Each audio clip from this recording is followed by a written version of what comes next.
Hey guys, Timoredbeard here with another episode of The Breakdown. I really appreciate all of your support so far, and if you'd like to see more of my content, please hit that subscribe button and caress the notification bell. I also stream on Twitch, starting at 12 PM BST, Monday to Friday, over at twitch.tv/Timo_Redbeard. I'd love to catch you there. This episode is going to be covering on-the-fly zeroing, or training your mind to not need zeroing. I actually have the zeroing keybinds disabled in my Tarkov, as I rely entirely on muscle memory and mil dots to range my shots. Let's watch a bit of this, and then get into the talky bit.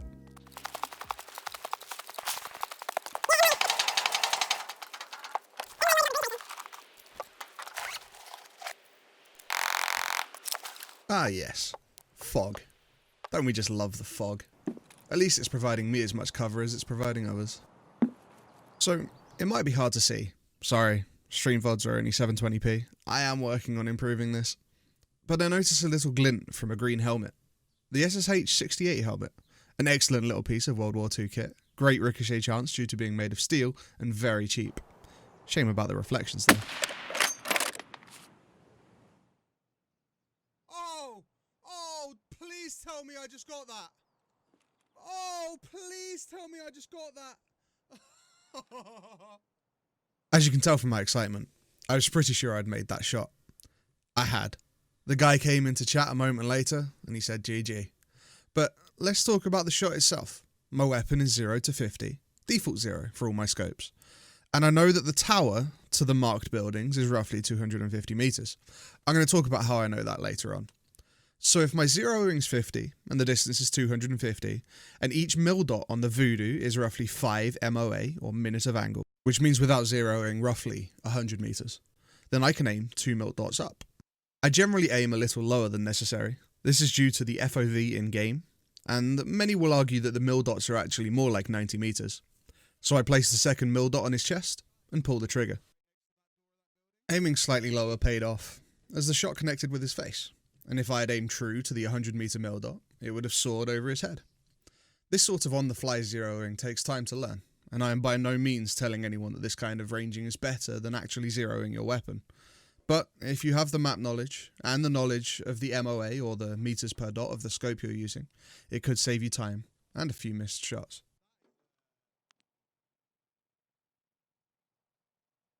I had some extra knowledge here.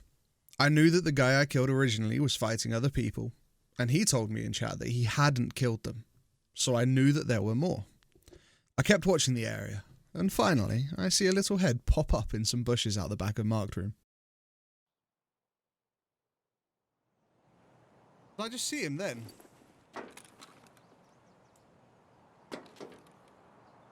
Was that a graphical glitch, or did I see his head poking out right there?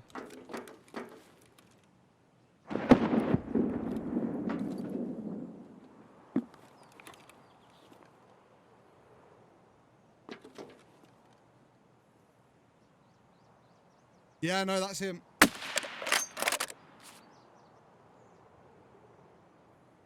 No! No! Am I that but oh my god. Could you imagine? Could you imagine?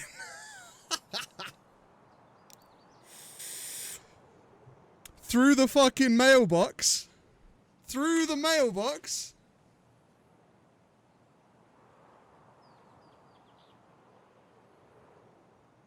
Through the mailbox. Yeah, I know. I get overly excited about these kills. But killing someone 200 plus meters away through 2 windows on a tower and out the other side is, well, it's pretty cool. Here's the end of raid screen, just for a little added proof of kill. Unfortunately, I died before I could grab the tags, but this should suffice. This was first guy. This was Dick. This was first guy. This was Dictar. That was the scav, and then that was the guy that I mailboxed. So let's have a look at the tool that I use to learn the distances on maps. This is Tarkov Rangefinder. It can be found on simmer.io, and I'll make sure that I put a link in the description. It's a simple little browser-based thing, and you can create waypoints to work out distances, like so. So this was the shot that I made originally from the tower in the corner. to just outside of Mark's room. And we know, there we go, about 259 meters, so we're zeroing for 250. You can hit right click to wipe that out and then find 2 more places. Say if you're shooting from dome and you want to shoot towards hermetic, you know, you got 400 meters to the left hand side, or 450 to the right hand side, give or take. You can use it to find distances pretty much anywhere.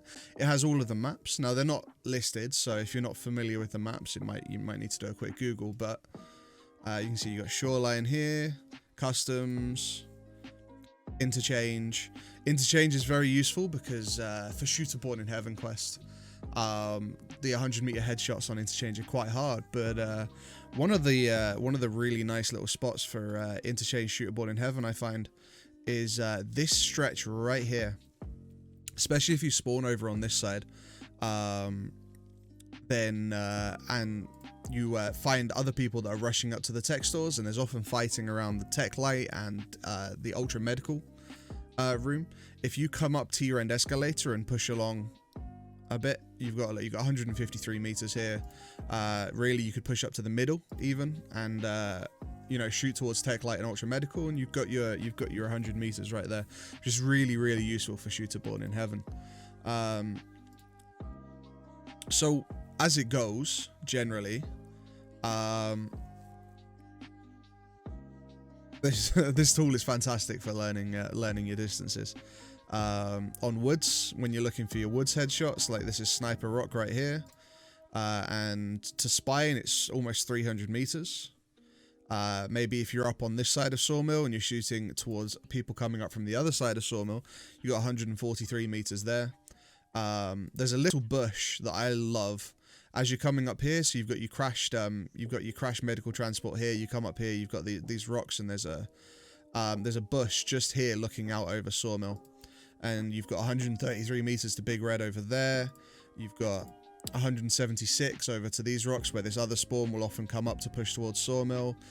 You can even shoot all the way over to Sniper Rocks, 322 meters. Maybe spot some people up over at Spines, 258. It's a great... What I'm trying to say is that it's a fantastic map for learning your distances, and also for working out where you can go to get your shooter born in heaven kills. We're gonna go have a little bit of a test to see to show you the accuracy of this and how I do. So we're gonna go onto shoreline now, and we're gonna go and shoot down towards Scab Island from above, and we're gonna test that. So we'll see you there. Right, so I've just jumped into a offline mode Horde Scav shoreline. I'm just gonna make my way over to the hills over Scab Island. And I've loaded this M700 up with tracer rounds so that we're going to be able to track our shots. We're going to kill some scavs, and we're also going to just show you the zeroing on like the side of the shack over there, so you can see the bullets where they hit, how you can zero on the fly using tracers, and also just using the Tarkov rangefinder tool. So I'll bring you back in a moment. So we're here in one of my favourite little spots in Tarkov to practice sniping at. And as you can see, there are scavs on the island in front of us. And we also know from looking at the rangefinder, and I'll just chuck a screenshot out right now for that, the distance that we're at here is roughly 150 to 170 meters. So when using the Voodoo, it makes it nice and simple. You're just 1 mil dot up. And another little tip, if you're using a sniper like this, a bolt action, and you don't want to bolt immediately after you shoot so you can watch the tracer, just hold the click down.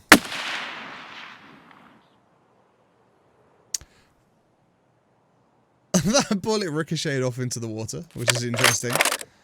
But nonetheless, 1 mil dot. Back of the head. Range. We went on Tarkov rangefinder. We had a look at the range, 150 to 170. We know that 1 mil dot is roughly 90 to 100 meters, and we know that the weapon is automatically zeroed in at 50 without any changes whatsoever. So 50 plus 90 to 100 is 140, so 1 mil dot is pretty accurate most of the time. Now that went a little low because we're shooting towards the back of the island, which means it hit him in the thorax, which, because it didn't fragment, didn't kill him. So we aim a little bit higher on this one, and there's a clean headshot. Just a little higher because back of the island,